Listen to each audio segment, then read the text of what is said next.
Bonsoir les élèves. Comme vous le savez, nous sommes obligés d'entamer une leçon de cette manière. Alors aujourd'hui, on va commencer la séquence 4 qui s'intéresse à l'étape événement d'une nouvelle. On va commencer par une leçon de lecture où on doit identifier les événements dans une nouvelle. Alors, pour cela, vous prenez vos manuels à la page 148.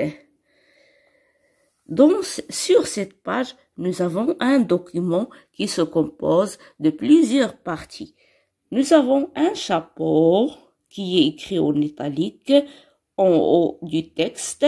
Nous avons une illustration représentant un collier ou une rivière de diamants ou une parure. Il s'agit d'un bijou qu'on met autour du cou. Et en bas du texte, nous avons l'auteur et la source de cette nouvelle. L'auteur, c'est Guy de Maupassant et la source, c'est la parure qui renvoie à l'illustration. Alors, on va commencer par faire une première lecture du texte. En commençant par le chapeau. Pour participer à une fête, Madame Loisel a emprunté une rivière de diamants à l'une de ses amies. De retour à la maison, en compagnie de son mari, Monsieur Loisel, elle se rend compte que la rivière n'est plus autour de son cou. Alors, à partir de ce chapeau, on peut reconnaître déjà quelques événements antérieurs à ce passage. On peut dire que les personnages principaux sont Monsieur et Madame Loisel, qui ont été invités à une fête organisée par le ministère. Pour cela, Madame Loisel a dû emprunter une parure qui est une rivière de diamants à une amie à elle. De retour chez eux après la fête, ils découvrirent que la parure n'est plus autour de son cou, autour du cou de Madame Loisel. Alors, maintenant on va lire le texte.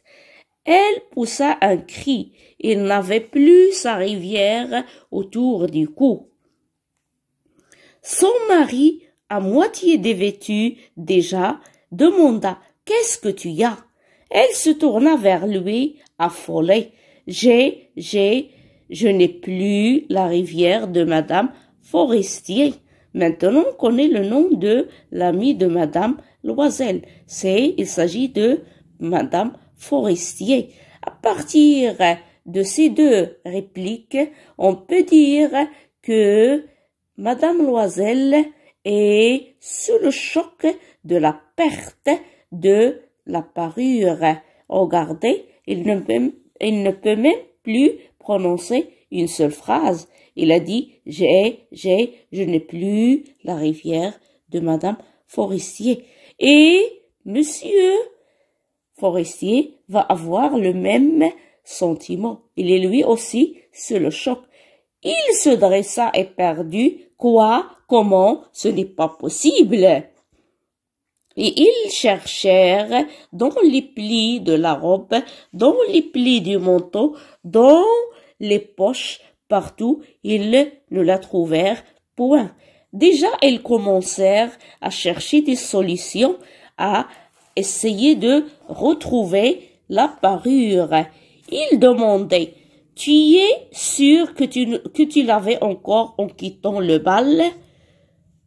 « Oui, je l'ai touché dans le vestibule du ministère. » Ils cherchent à trouver des réponses à leurs questions pour essayer de déterminer où ils ont pu perdre la parure.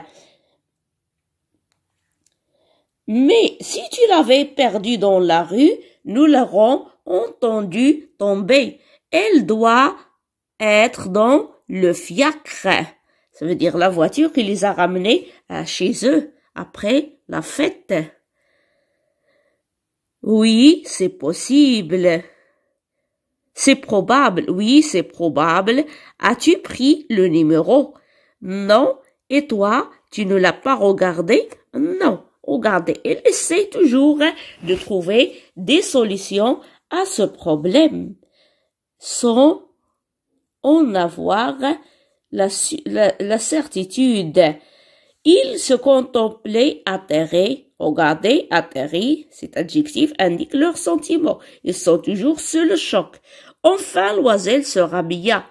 Je vais, dit-il, refaire tout le trajet que nous avons fait à pied pour voir si je ne la trouverai pas.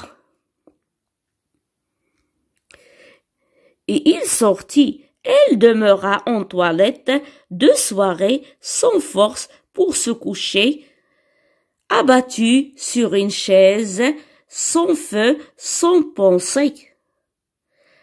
Son mari rentra vers 7 heures.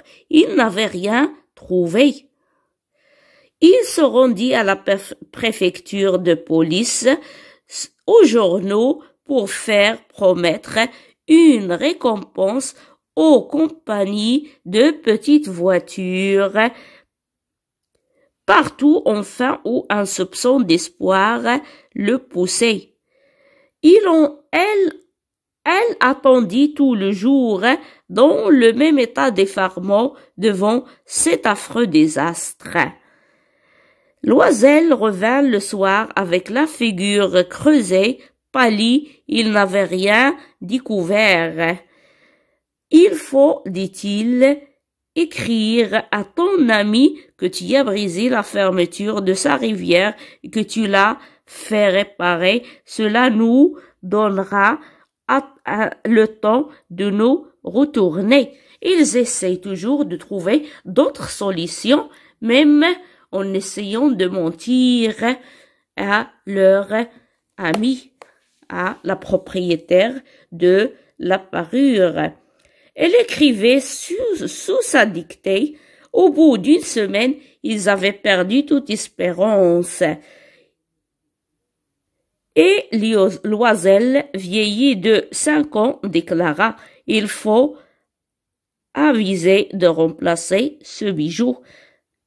Ils ont fait plusieurs tentatives pour retrouver ce bijou, mais en vain. Alors ils durent affronter la réalité. Ils doivent remplacer la parure à sa propriétaire.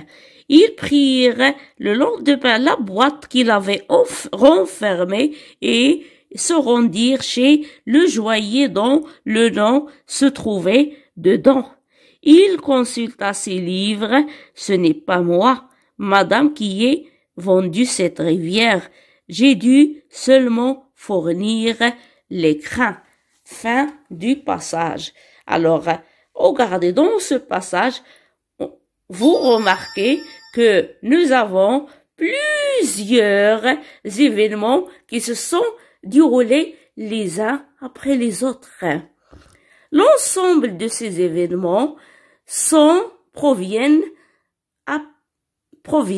de l'action des personnages pour trouver une solution au problème soulevé par l'événement et inattendu ou modificateur qui est dans cette nouvelle la disparition de la parure. Alors, l'ensemble de ces événements, on les appelle l'étape des péripéties ou l'étape des événements d'une nouvelle qui est le sujet de notre leçon d'aujourd'hui. Alors, après avoir lu le texte, vous allez pouvoir écrire cela sur vos cahiers de leçons. Regardez ce que vous allez écrire. Les péripéties ou transformations sont l'ensemble des événements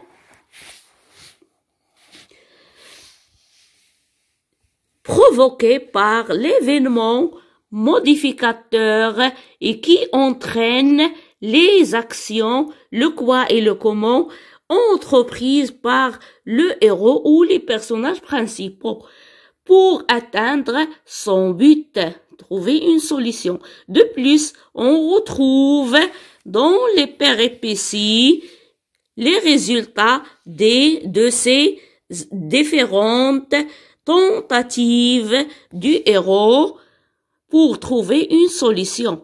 Dans les péripéties, on emploie des procédés qui créent tantôt des effets de suspense, de peur et d'angoisse, tantôt des effets de calme, d'apaisement et de retour à la sérénité.